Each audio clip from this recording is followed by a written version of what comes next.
Meu irmão virou diretor da empresa da família e me demitiu sem piscar. Eu só consegui rir. 16 anos. 16 anos da minha vida dedicados àquela empresa. Desde os 19, quando o papai me puxou pelo braço e disse: "Vem cá, Fabi, preciso de você." Era 2009. A crise tinha batido forte e a Móveis Campinas estava sangrando dinheiro. Eu me formei em administração 2 anos depois, mas já estava lá dentro, respirando aquele negócio como se fosse parte do meu DNA. Papai sempre dizia que eu tinha jeito para a coisa, que entendia os números como ninguém, que sabia conversar com os clientes de um jeito que os fazia confiar na gente. Gustavo aparecia de vez em quando, sempre chegando atrasado, de ressaca, ou com alguma namorada nova pendurada no braço. Papai suspirava, balançava a cabeça, mas nunca disse nada. "É jovem ainda, Fabi. Vai amadurecer." Eu mordia a língua e voltava para as planilhas. Salvei a empresa 2 vezes, em 2015 e 2019. Pandemia, crise, fornecedores quebrando. Eu que negociei com os bancos, eu que cortei custos sem demitir ninguém. Gustavo estava se encontrando na Europa, mandando fotos do Instagram enquanto eu ficava até as 2 da manhã refazendo contratos. Quando papai teve o AVC, em março deste ano, eu achei que tinha chegado a minha hora. Nada grave, graças a Deus, mas o suficiente para ele entender que precisava diminuir o ritmo. "Vou me aposentar, filha. Está na hora de passar o bastão." Eu já tinha toda a apresentação pronta na minha cabeça. Os projetos de expansão, a parceria com designers, a linha de móveis sustentáveis. Papai me chamou na sala dele numa terça-feira ensolarada de junho. O ventilador do teto fazia aquele barulho familiar. "Fabi, você é o coração desta empresa", ele começou, e meu peito se encheu de expectativa. Mas sempre tinha um mas. Decidi que o Gustavo vai assumir como diretor-geral. O mundo parou. Olhei para papai, procurando algum sinal de que estava brincando. Mas ele desviou o olhar para a janela. "Ele precisa crescer, filha. E você já cresceu demais para continuar aqui embaixo." Embaixo. Como se eu tivesse sido apenas uma funcionária comum todos esses anos. Gustavo chegou no dia seguinte usando um terno novo e um sorriso que eu não via desde criança. Cumprimentou todo mundo, fez piada com os funcionários mais antigos, pediu café para a dona Carmen como se fosse o rei do mundo. A primeira semana passou num borrão. Eu tentava manter a rotina, mas havia algo estranho no ar. Os funcionários me olhavam de um jeito diferente. Com pena, talvez. Na segunda semana, Gustavo me chamou em sua sala, nossa antiga sala do papai, onde eu tinha passado tantas tardes ajudando com estratégias. Ele tinha mudado tudo. Quadro moderno na parede, cadeira ergonômica nova. "Senta aí, Fabi." Ele apontou para a cadeira na frente da mesa. Abriu a gaveta e tirou um envelope branco. Meu nome estava escrito na frente com a letra dele. "O que é isso?" perguntei, embora já soubesse. "Você tem talento demais para ficar presa aqui, Fabi." Ele empurrou o envelope na minha direção. "Vai viver sua vida." Peguei o papel. Carta de demissão. Data de hoje, assinatura dele embaixo. Só faltava a minha. Foi aí que eu ri. Não foi um riso nervoso. Foi um riso de puro entendimento. Eu finalmente enxerguei o jogo todo. Gustavo não queria apenas liderar a empresa. Ele queria apagar qualquer lembrança de que um dia eu tinha sido indispensável ali. "Muito esperto", eu disse, ainda rindo. "Demissão por justa causa seria complicado, né? Melhor fingir que está me fazendo um favor." O sorriso dele vacilou. "Não é isso, Fabi. É que o quê?" Me levantei, guardando o envelope na bolsa. "É que você sempre soube que não conseguiria ser metade do que eu sou?" O sorriso tinha sumido completamente. "Sabe o que é mais engraçado, Gustavo? Você acha que está me expulsando do paraíso, mas talvez você tenha acabado de me dar a chave da prisão." Saí daquela sala e não olhei para trás. Passei pela recepção, cumprimentei a dona Carmen pela última vez Peguei minhas coisas da mesa, uma caneca com a foto da nossa família, um cacto que eu cuidava há 3 anos, algumas canetas. 16 anos cabiam numa sacola de supermercado. No estacionamento, sentada no meu Civic, olhei para o prédio da Móveis Campinas pela última vez. Era um prédio simples, de 2 andares, com as paredes pintadas de bege. Nada grandioso. Mas tinha sido minha vida inteira. Liguei o carro e saí devagar. No retrovisor, vi Gustavo na janela da sala me observando partir. Ainda estava rindo quando cheguei em casa. Meu apartamento ficava num condomínio pequeno em Barão Geraldo. 2 quartos, sala, cozinha americana, varanda com vista para o jardim. Lugar simples, mas meu. Comprado com meu próprio dinheiro. Sentei no sofá e abri novamente o envelope. Carta de demissão. Por motivos pessoais. Que motivos pessoais? Ser boa demais no que faço. O silêncio do apartamento era ensurdecedor. Pela primeira vez em 16 anos, eu não tinha nada para fazer. Nenhuma planilha para conferir, nenhum cliente para ligar, nenhum problema para resolver. Fui para a cozinha e abri a geladeira. Algumas fatias de queijo, um resto de lasanha congelada, uma garrafa de vinho branco que eu guardava para ocasiões especiais. Que ocasião era mais especial do que ser demitida pelo próprio irmão? Abri o vinho e servi uma taça generosa. Sentei na varanda e observei o movimento do condomínio. Crianças brincando no playground, mães conversando nos bancos, um casal de idosos fazendo caminhada, vida normal, vida que acontece quando você não está trabalhando 60 horas por semana. Meu celular tocou. Número desconhecido. Fabiane? Aqui é o Carlos, da Camóveis. Soube que você saiu da empresa da sua família. Estamos procurando alguém para a diretoria comercial. Desliguei o telefone antes que ele terminasse a frase. Não era sobre outro emprego. Não era sobre encontrar outro lugar para fazer a mesma coisa. Era sobre descobrir quem eu era quando não estava sendo a filha responsável, a salvadora da empresa. Quem era Fabiane quando Fabiane não estava salvando ninguém? O sol começou a se pôr atrás dos prédios, pintando o céu de laranja e rosa. Terminei a taça de vinho e sorri. Para o horizonte. Pela primeira vez em 16 anos, eu não sabia o que ia fazer amanhã. E, estranhamente, isso me deixou animada. 3 semanas depois de ser demitida, eu estava na rodoviária de Campinas, com 2 malas e uma passagem para Curitiba. A decisão tinha vindo numa madrugada insone, depois de mais uma ligação da mamãe perguntando quando eu ia conversar direito com o Gustavo e resolver essa besteira toda. Besteira. 16 anos da minha vida eram uma besteira.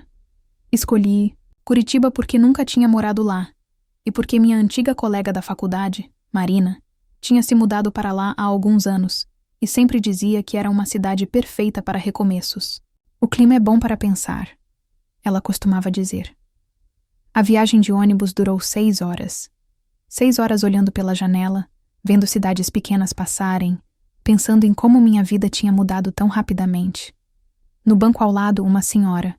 Tricotava uma manta amarela e me oferecia bala de gengibre. Você tem filhos? Ela perguntou durante nossa conversa. Não, respondi. Nunca tive tempo. Ela parou de tricotar e me olhou com aquele jeito maternal. Tempo a gente faz, querida. Oportunidade que às vezes passa. Cheguei em Curitiba numa quinta-feira chuvosa. Marina me buscou na rodoviária com um guarda-chuva colorido e um sorriso que eu não via há anos. Ela estava diferente. Cabelo mais curto, óculos novos, uma energia que eu não lembrava da faculdade. Fabi, que loucura você aqui. Ela me abraçou forte. Quando você ligou dizendo que estava vindo, não acreditei. O apartamento da Marina ficava no Batel, um bairro charmoso com prédios baixos e muita área verde. Ela morava sozinha desde que se separou do marido, 2 anos antes. Trabalhava como arquiteta freelancer e parecia realizada de um jeito que eu invejava. E aí, me conta direito essa história toda, ela disse enquanto preparava chá na cozinha. Contei tudo. A demissão, o Gustavo, a sensação de ter desperdiçado 16 anos da vida. Marina me ouviu sem interromper. Sabe o que eu acho?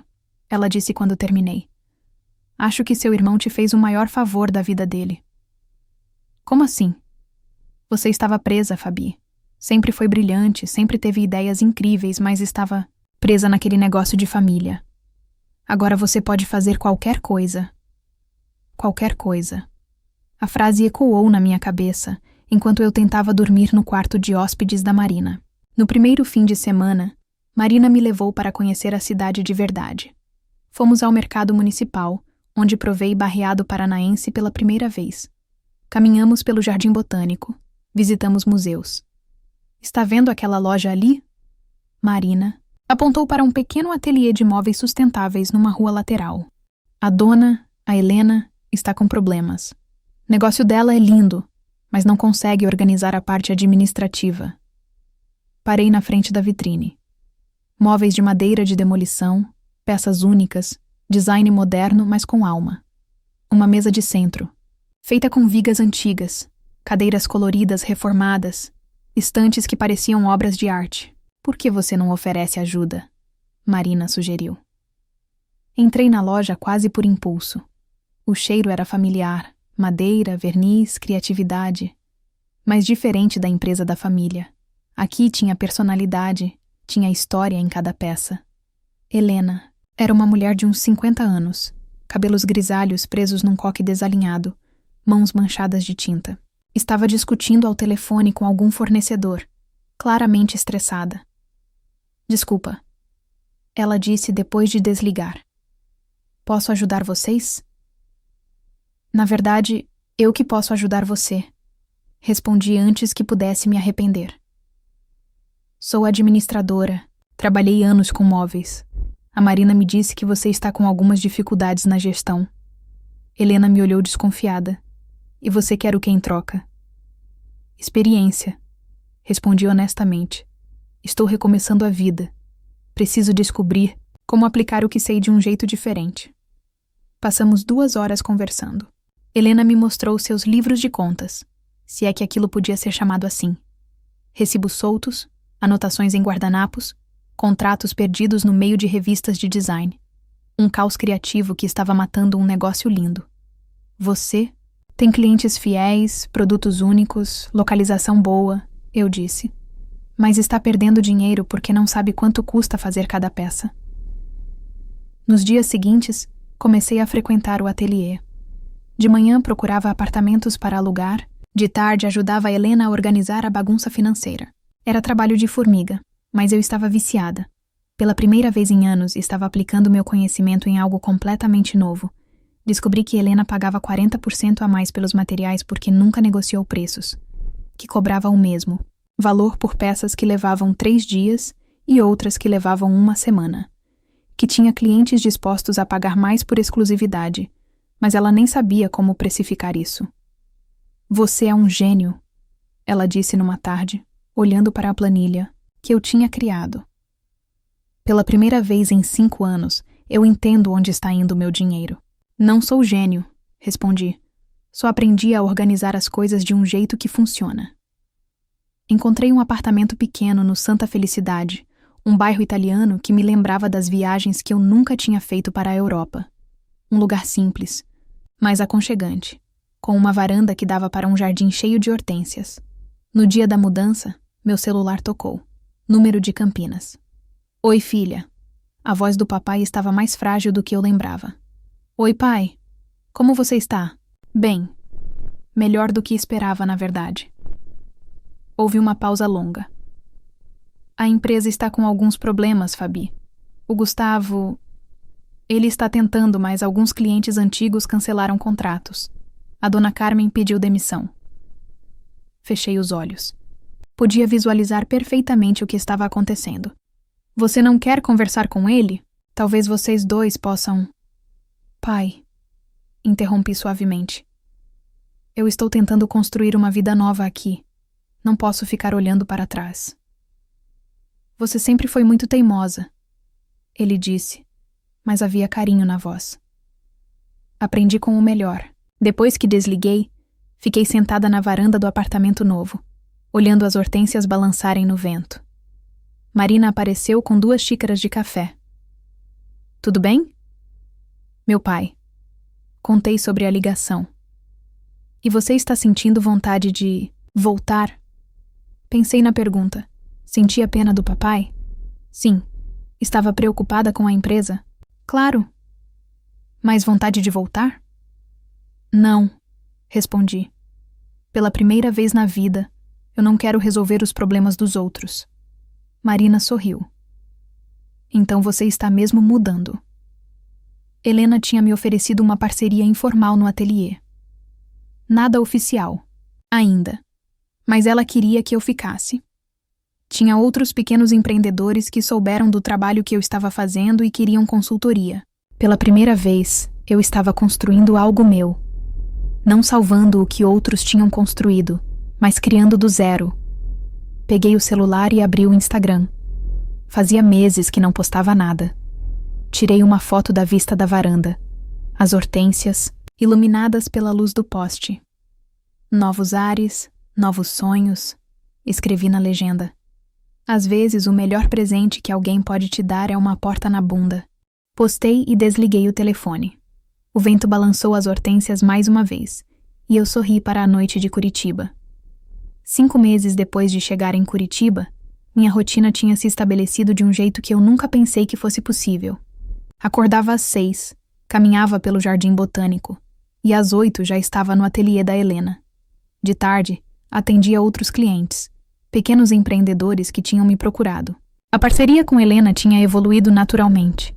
Ela cuidava da criação, eu organizava todo o resto. Em 5 meses, aumentamos o faturamento em 60%. Não vendendo mais, mas precificando corretamente.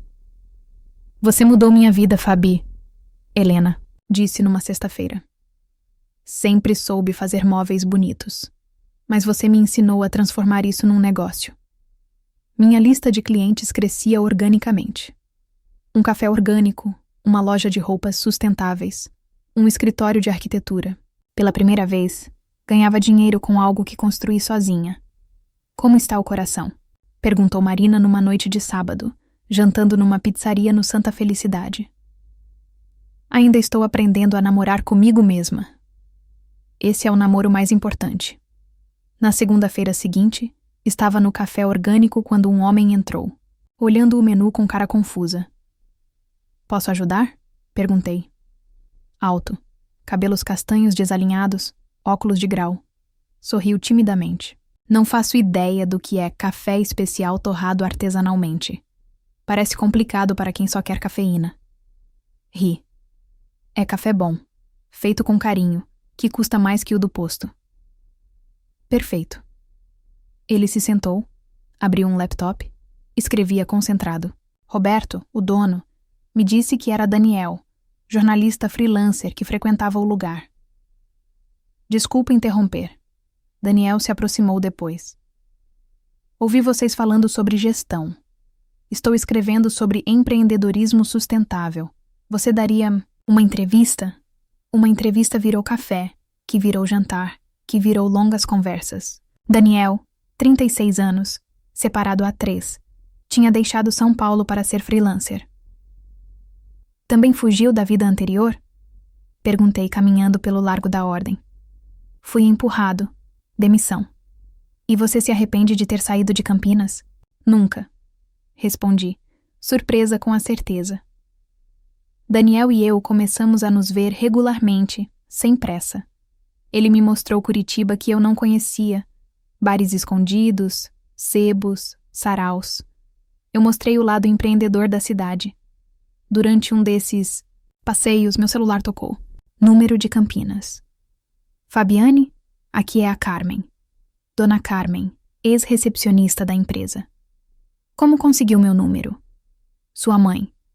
Filha, preciso te contar uma coisa. A voz estava preocupada. A empresa está muito mal. O Gustavo perdeu 3 clientes grandes este mês. Meu estômago se apertou. Por que está me contando isso? Ontem ele me ligou chorando. Falou que cometeu um erro terrível te mandando embora.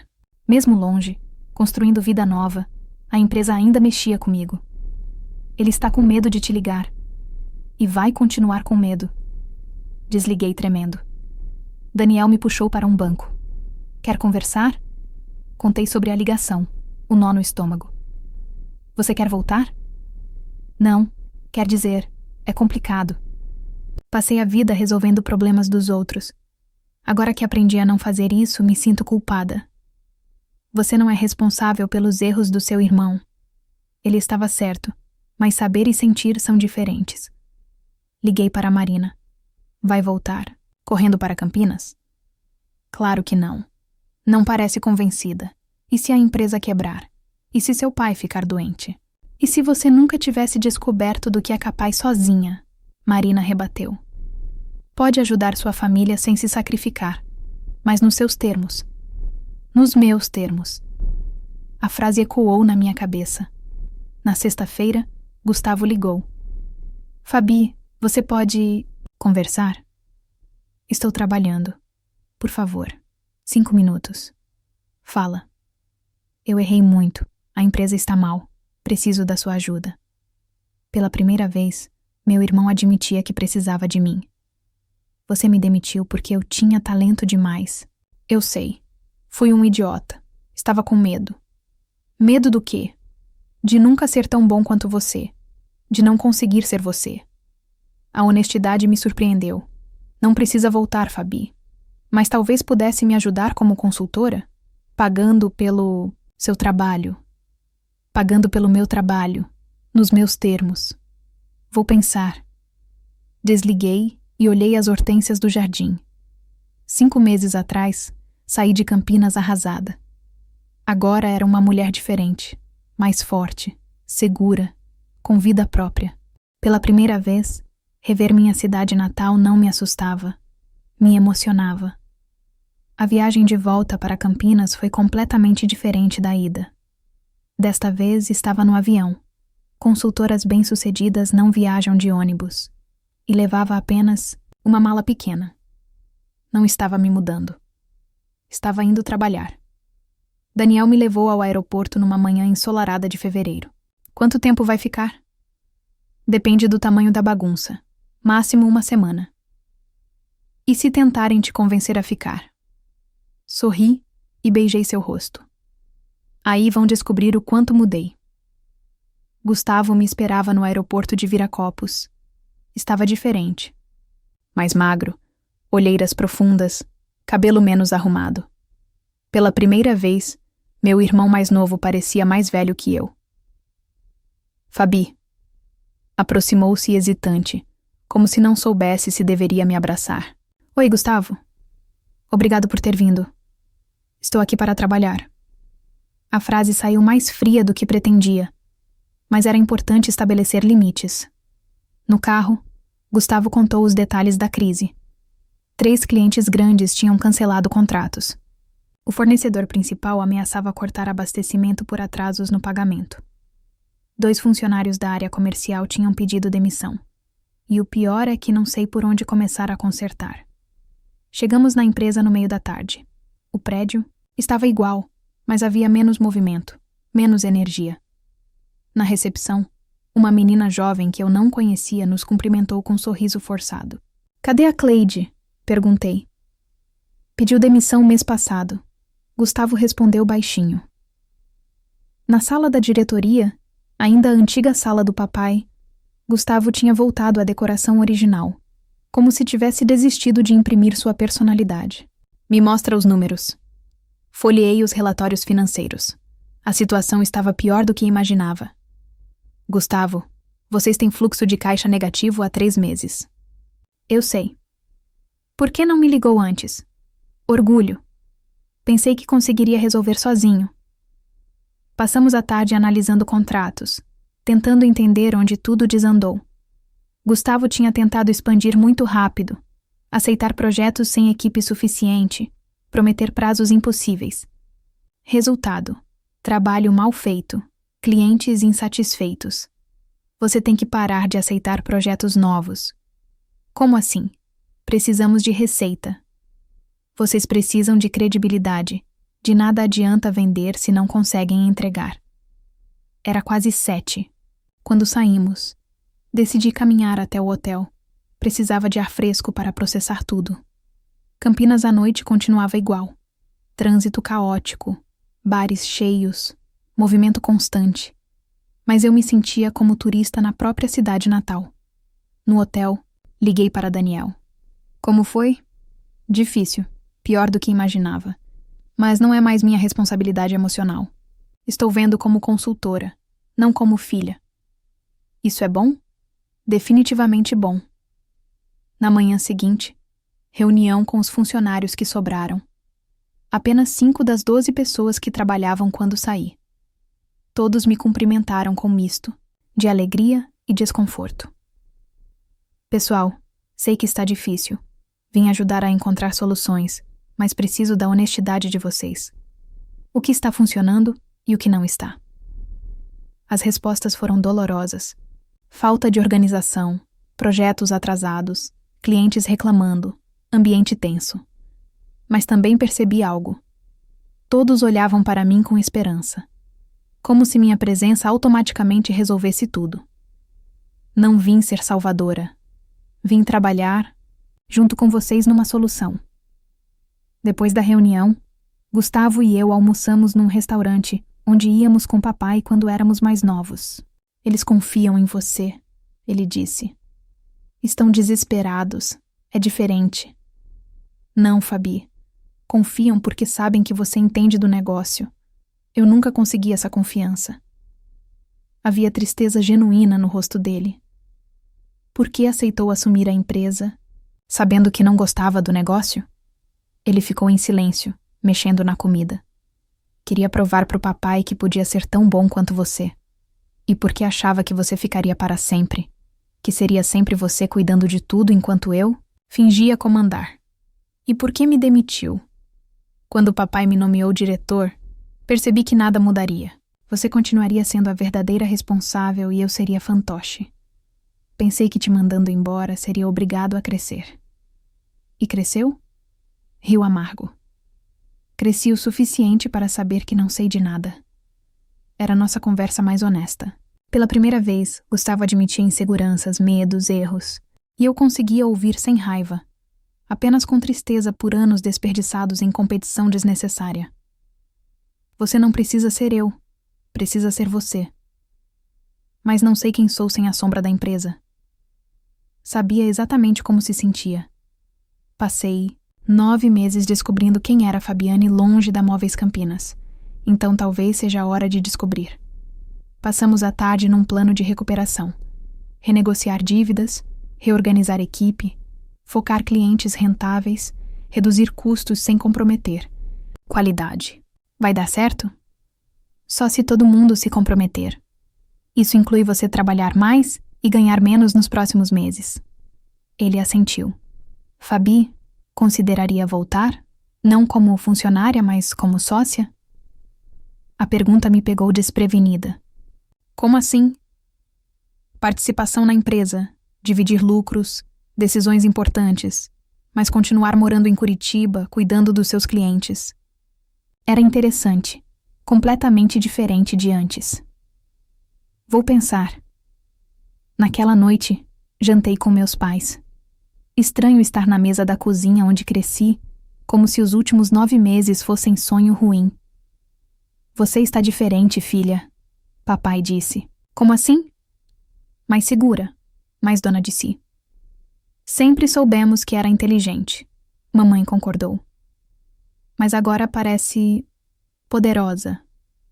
Poderosa. Era assim que me sentia? Talvez. Pela primeira vez, não estava pedindo permissão para existir. Curitiba te fez bem. E esse namorado? Daniel, jornalista, uma pessoa boa. Depois do jantar, papai me chamou no quintal. Eu errei, filha. Pai, deixa eu falar. Errei quando escolhi o Gustavo. Não porque ele seja ruim, mas pelos motivos errados. Que motivos? Machismo, talvez. Ideia de que homem tem que comandar. Ou pena dele. Mas principalmente porque achei que você sempre estaria lá. Fiquei em silêncio. Quando você foi embora, percebi que perdi não só minha melhor funcionária, mas minha filha. E que talvez tenha ido embora não só por causa do Gustavo, mas por minha causa também. Eu te perdoo, pai. Não precisa me perdoar. Precisa viver sua vida. E parece que está fazendo muito bem. Voltei para o hotel com o coração mais leve. Pela primeira vez, minha família me via como realmente era, não como precisavam que eu fosse. Na manhã seguinte, último dia em Campinas, finalizamos o plano de recuperação e apresentamos para a equipe. Havia esperança no ar, mas muito trabalho pela frente. Então, Gustavo perguntou quando ficamos sozinhos. Aceita ser sócia? Olhei pela janela, vendo o movimento da rua. Campinas continuava sendo minha cidade, mas não era mais minha casa. Aceito, mas com uma condição. Qual? Você vai fazer terapia, trabalhar suas questões pessoais para não repetir os mesmos erros. Ele me olhou surpreso. Sério? Se vamos ser sócios, preciso confiar que você toma decisões maduras. Gustavo respirou fundo e estendeu a mão. Trato feito, sócia. Apertei sua mão, sentindo que algo havia mudado definitivamente entre nós. Não éramos mais irmãos, competindo pela aprovação do pai. Éramos adultos fazendo negócios juntos. E pela primeira vez na vida, isso me pareceu possível. 1 ano depois de aceitar a sociedade com Gustavo, estava no avião voltando de Campinas, folheando relatórios financeiros com um sorriso. Os números finalmente estavam no azul. O plano de recuperação funcionou melhor que esperávamos. Gustavo, para minha surpresa, levou a terapia a sério e estava se tornando um líder mais equilibrado. Ainda errava, mas pedia ajuda antes que virassem crises. Encontrei um ritmo confortável. 2 viagens mensais para Campinas, resto do tempo em Curitiba. O ateliê da Helena tinha 3 funcionários agora. Minha consultoria crescera tanto que contratei uma assistente. Como foi a reunião? Daniel perguntou me buscando no aeroporto. Boa. Gustavo aprovou a nova gerente comercial, uma mulher incrível. Como ele reagiu? Resistiu no início, mas admitiu que era a melhor opção. Está amadurecendo. Jantamos em casa, preparando massa juntos. Contei sobre uma proposta interessante para a empresa. Uma rede do interior quer parceria para expandir a marca. Muito. Boa, mas vai exigir mais tempo em Campinas. Daniel pegou minha mão. Se é importante para você, vamos encontrar um jeito. Era isso que mais gostava nele. Apoiava minha ambição em vez de competir com ela. Na manhã seguinte, Gustavo ligou. Papai quer se envolver na empresa novamente, como consultor sênior. Meu sangue gelou. Conhecia papai o suficiente para saber que consultor rapidamente viraria quem manda em tudo. E você disse o quê? Que precisava conversar com você primeiro. Somos sócios. Essa atitude mostrava como Gustavo tinha mudado. À tarde, liguei para papai. Por que quer voltar para a empresa? Ainda tenho muito a contribuir. A empresa não precisa da sua ajuda agora. Está funcionando bem. Sua volta pode bagunçar uma dinâmica que levou meses para estabelecer. Você não quer que eu volte. É estratégia, pai. Se voltar, em quanto tempo vai estar questionando nossas decisões? Assumindo o controle? A conversa ficou tensa. Papai prometeu que seria diferente, mas mantive minha posição. Se quer negócios, abra sua própria consultoria. A Móveis Campinas é nossa agora. Era a primeira vez que dizia não para papai tão diretamente. Me sentia culpada e libertada ao mesmo tempo. Gustavo me ligou naquela noite. Papai ficou chateado, mas concordo contigo. Se voltasse, estaríamos brigando em 1 semana. 1 semana depois, estava em Campinas para a reunião sobre a parceria. Decidimos aceitar com minhas condições. Visitei meus pais. Papai estava formal, claramente magoado. Você pode ficar chateado comigo o tempo que quiser, disse durante o café. Mas não vou mudar de posição. Você acha que eu atrapalharia? Acho que você não consegue não se envolver completamente. Papai ficou em silêncio, mexendo o açúcar no café frio. Talvez você tenha razão. Talvez eu não saiba ser pai sem ser chefe. Estou orgulhoso de você, Fabi. Da mulher que se tornou. Voltei para Curitiba com sensação de fechamento. Estabeleci limites sem romper laços afetivos. Os meses seguintes passaram rapidamente. A parceria se concretizou com ótimos resultados. Gustavo assumia mais responsabilidades. Minha consultoria crescia. Em novembro, 2 anos depois da demissão, a Unicamp me convidou para palestrar sobre empreendedorismo feminino. Por que eu? Perguntei para a coordenadora. Sua história é inspiradora. Uma mulher que reconstruiu a carreira e voltou como sócia. A palestra foi numa quinta de dezembro. Daniel me acompanhou, Helena veio de Curitiba, Gustavo estava na plateia sorrindo orgulhoso. Aos 34 anos pensava que sabia quem eu era. Disse para os 200 estudantes. Descobri que sabia apenas quem os outros precisavam que eu fosse. Falei sobre Curitiba, medos, descobertas, a importância de construir algo próprio. A diferença entre ser funcionária e ser sócia não está no lucro, está na autonomia, de dizer não, na liberdade de escolher quando, como e quanto se envolver. Uma estudante perguntou: "Você se arrepende de ter saído?" "Nunca. Melhor decisão que já tomaram por mim." A plateia riu. Às vezes, o melhor presente é uma porta na bunda. Força a gente a descobrir que tem pernas para andar sozinha. Deveria escrever um livro, Daniel comentou na volta. Acha mesmo? Sua história pode ajudar muitas mulheres. Em janeiro, 2 anos depois da demissão, fazia balanço na varanda em Curitiba. A empresa estava estável. Minha consultoria tinha 15 clientes. Estava escrevendo um livro. Daniel apareceu com vinho. Para que é o brinde? Para a vida que construímos. As hortênsias do jardim floriam novamente, pintando o quintal de cores vibrantes. Meu celular tocou. RBS TV querendo. Uma matéria sobre empreendedoras. Claro, seria um prazer, respondi. Olhei para as hortênsias. 2 anos atrás, eram apenas flores bonitas. Agora representavam ciclos, renovação, florescer no tempo certo. Sabe o que é engraçado? Disse para Daniel. Por 16 anos, achei que minha história era sobre salvar uma empresa. Descobri que era sobre me salvar. E conseguiu? Olhei ao redor. Meu apartamento, projetos profissionais, relacionamento saudável, liberdade de escolher. Consegui. Finalmente me salvei. Antes de dormir, escrevi no caderno. A liberdade chegou quando aprendi que podia voltar por escolha, não por obrigação. Quando descobri que posso amar minha família sem me sacrificar por ela. Quando entendi que ser indispensável para os outros é menos importante do que ser insubstituível para mim mesma. Curitiba dormia tranquila. Dentro de casa, eu também. Estava tranquila. Tinha demorado 36 anos, mas finalmente aprendera a diferença entre ser necessária e ser livre. E escolhi ser livre. Fim. Obrigada por assistir até o final. Você gostou da história? Deixe um comentário. Quero saber o que você achou. Não se esqueça de deixar seu like e se inscrever agora para receber mais relatos emocionantes que você não vai querer perder. Ative o sino para ser notificado sempre que um novo vídeo for lançado. Vejo você na próxima história. Muito obrigada.